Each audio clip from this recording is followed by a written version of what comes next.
Hello, welcome back to VR Club. My name is Frank, and today we're going to look inside a chatbot.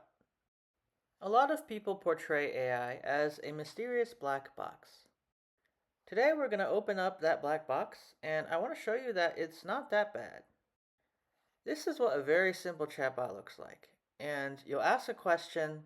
The chatbot contains a series of models that you can select from, and then once you ask that particular model, it's going to give you an output, which is your answer that you want.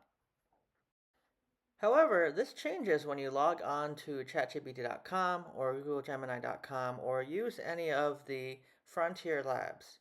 Their chatbots are a little bit more complicated. In this diagram, it gives a high-level overview of some of the contents which are inside these chatbots. First, you're going to ask a question. Next, it's going to go through some guardrails that make sure that your questions are appropriate. If your question does pass the guardrails, it's going to go to a router model which will choose which model to use based off of your request.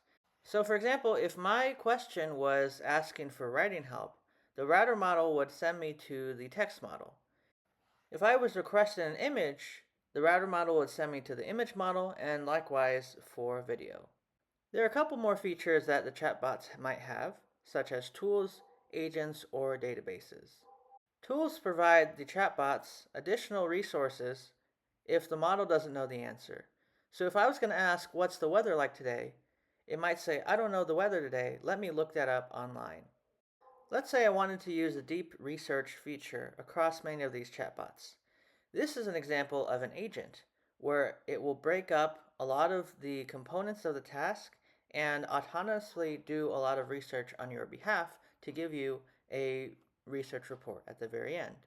Let's say I wanted to give it a PDF to analyze. Many of these chatbots also have databases where I can upload my documents to.